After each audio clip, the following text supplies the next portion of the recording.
Memang dia jantan, dia punya keberanian, sebutkan saja kapan mau perangnya lawan kami. Silakan sebutkan harinya, sebutkan tanggalnya, sebutkan jamnya, sebutkan tempatnya, kami akan datang ke sana. Silakan sebutkan mau bagaimana cara perangnya.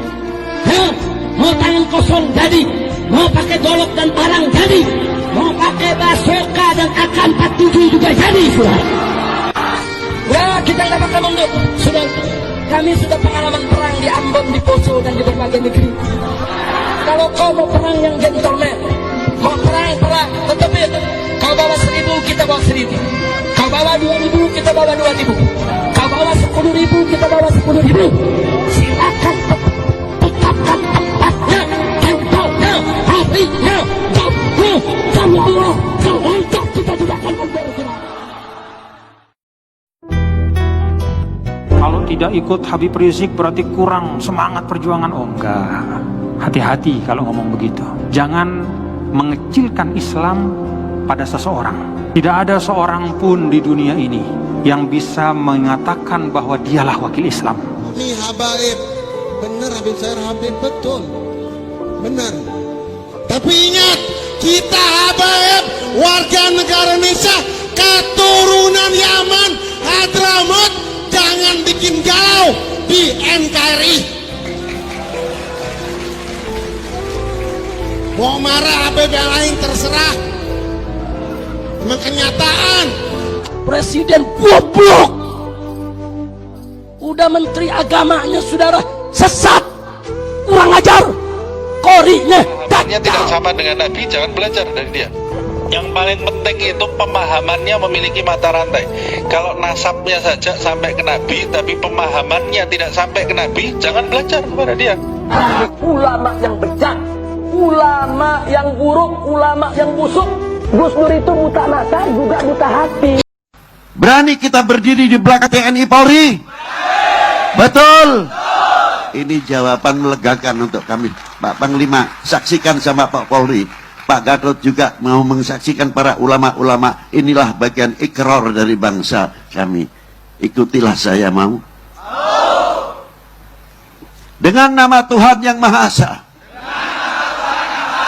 kami berjanji selaku bangsa Indonesia akan mempertahankan negara kesatuan Republik Indonesia dan pergibarnya Sang Saka Merah Putih.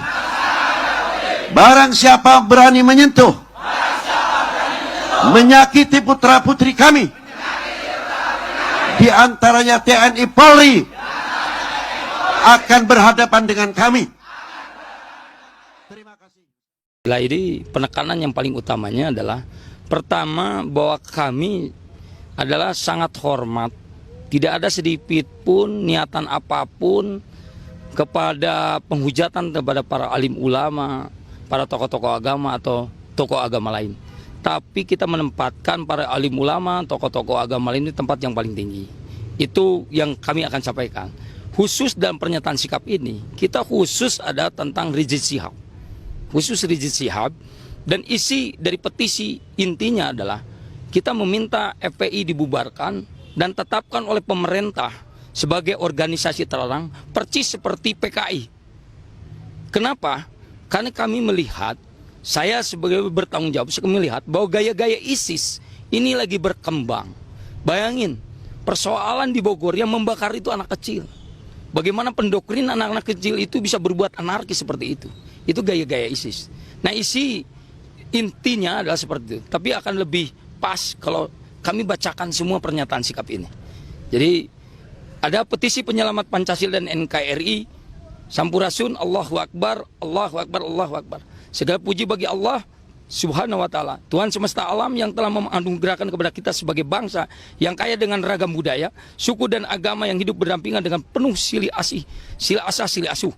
Kami Ormas, LSM, Paguron Silat, serta kelompok masyarakat yang menandatangani petisi di bawah ini perlu menegaskan bahwa kami tidak pernah sedikit pun berniat melawan, menghujat para ulama, kiai, ustadz, habib, serta para tokoh dan pemuka agama lain Dan sampai kapanpun kami akan selalu menempatkan mereka di tempat yang terhormat sepanjang masa. Yang kami hadapi adalah sikap perilaku, gerak dan gerakan Rizik Syihab semata. Kami menyikapi kejadian saat pemeriksaan di Polda Jabar yang sangat tidak dapat diterima oleh karena informasi yang disampaikan ke media oleh Rizik Syihab telah memutarbalikkan fakta serta memuat penghinaan dan hasutan dan tidak boleh dibiarkan terus terjadi. Oleh karenanya kami menyampaikan petisi sebagai berikut. Ya. Penting. Yang penting, 1. Menuntut FPI dibubarkan dan ditetapkan sebagai organisasi terlarang karena telah menimbulkan perpecahan di tengah masyarakat Indonesia, menghina Pancasila dan nilai luhur budaya Sunda. Kami mendorong dan mendukung pemerintah aparatur penegak hukum untuk memastikan bahwa organisasi yang berhak hidup dan berkembang di Indonesia adalah organisasi yang tunduk pada Pancasila, Konstitusi, Undang-Undang Ormas 17 tahun 2013. Menolak Rizik Syihab sebagai imam besar umat Islam Indonesia karena tidak pantas umat Islam dipimpin oleh orang yang selalu menghasut, menebar kebencian, menebar fitnah, serta memecah belah umat Islam dan bangsa Indonesia. NKRI! NKRI! NKRI! Maaf saya potong Bapak, artinya petisi ini dibuat karena akibat dari atau konflik yang muncul pada saat pemeriksaan Rizik Syihab di Mapolda Jawa Barat begitu? Tidak seperti itu. Ini sudah cukup lama. Tetapi mungkin kejadian ini adalah klimaknya hari ini. Klimaknya. Dan ini kebetulan kesepakatan semua elemen. Yang mungkin saya bacakan elemen-elemen yang bergabung di sini. Perlu saya bacakan. Ini pertama ada Gerakan Masyarakat Bahasa Indonesia, Sekjen Sundawani, Pupu Majelis Adat Sunda, PNNU Kota Bandung, Ketua LSM Jangkar, LSM BMPR, Pekat, Paguron PS Badewa, Paguron Pagar Nusa, Komunitas Narapidana Garuda Utama, Prabu, Paguron Lugai Pusaka Jati, Ketua Satu Perum Bandung. Dan ada beberapa ormas lainnya yang juga ikut menandatangani petisi ini begitu. Betul. Dan kami juga mendengar kabar bahwa dari pihak GNBI sendiri sudah melayangkan laporan kepada Polda Jawa Barat terkait ada isu seperti apa begitu Pak? Singkat saja mohon maaf. Ada tentang kebohongan publik yang dikeluarkan di medsos. Dan kita sudah laporkan tentang beberapa akun-akun mereka yang telah memfitnah, mengadu domba di antara umat. Ya khususnya kepada GNBI. Oke. Pak Fauzan, terima kasih sudah bergabung bersama kami di iNews TV. Dan pada hakikatnya tadi kami sudah sempat melihat proses penyerahan petisi dari pihak GNBI dan juga beberapa ormas ini sudah diberikan langsung kepada Ketua DPRD Provinsi Jawa Barat Indah Purwadewi Sundari, langsung diterima dan langsung diserahkan dengan harapan kemudian akan diterima petisi ini dan harapannya bisa dikabulkan tuntutan-tuntutan dari ormas-ormas ini di kemudian hari. Untuk saat ini demikian rekan-rekan.